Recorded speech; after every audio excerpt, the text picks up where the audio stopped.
নমস্কার প্রিয় বন্ধুরা, ফলোয়ার্সরা, নবাগত শিক্ষার্থীরা, কেমন আছো? সবাইকে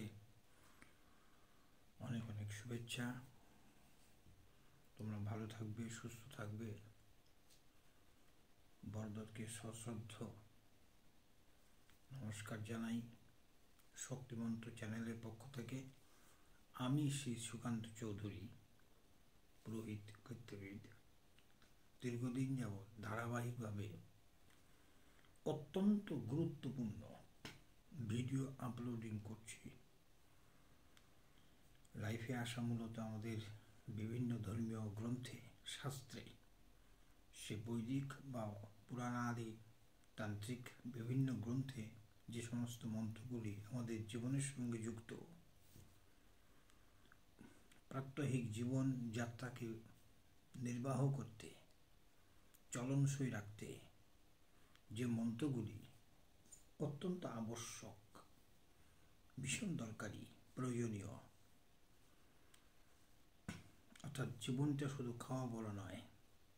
আহার নিদ্রা ভয় মৈথুনাঞ্চ সামান্যইতৎ ধর্মা হি তেষামাধিক বিশেষ ধর্মেণ হীনা পশুভিঃ সমানা।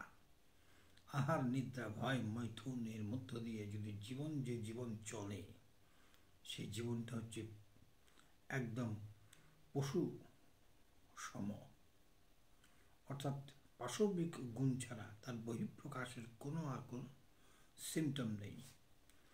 মনুষ্যত্বের যাত্রা শুরু হয় এই চারটি জিনিসকে অতিক্রম করে। সুতরাং বিভিন্ন শাস্ত্রের যে নির্দেশ, যে আবশ্যিক প্রতিপালনীয় যে বিধি প্রকরণগুলি আছে, তাকে জীবনে প্রতিষ্ঠা করা, মান্যতা দেওয়া, জীবনকে পরিচালনার ক্ষেত্রে মন্ত্রশক্তি ছাড়া জীবনের বিন্দুমাত্র উন্নতি বা উদ্বোধনের কোনো আশা নেই। এটা শাস্ত্রীয় ঘোষণা শুধু না, এটা অরিজিনাল বিজ্ঞানের কথা। সুতরাং প্রত্যেকের কাছে রিকোয়েস্ট, অনুরোধ, আপনারা একদম প্রথম অবস্থা থেকে শেষ পর্যন্ত ভিডিওগুলি দেখবেন, আমার সঙ্গে থাকবেন। পূর্ণ সহযোগিতা আপনাদের কাছে আমি এটিও কামনা করি। ভিডিওগুলি ভালো লাগলে পরে লাইক করবেন, শেয়ার করবেন, সাবস্ক্রাইব করবেন। যে কথাটা বলতে যাচ্ছি, অর্থাৎ সংযম প্রতিপালন। চতুর্দশী তিথি, অষ্টমী তিথি, অমাবস্যা পূর্ণিমা তিথি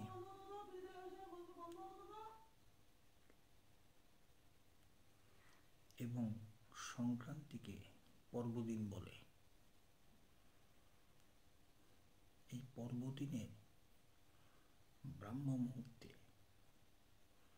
সায়ংকালে, প্রদোষকালে,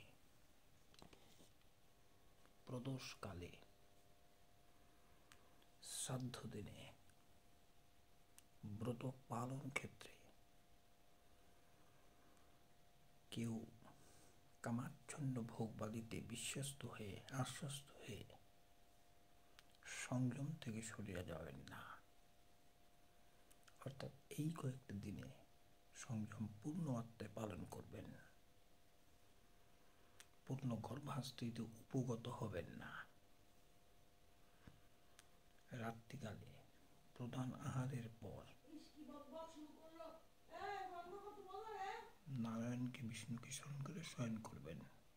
উত্তর দিকে মাথা রেখে শয়ন করবেন না। সকলে ভালো থাকবেন।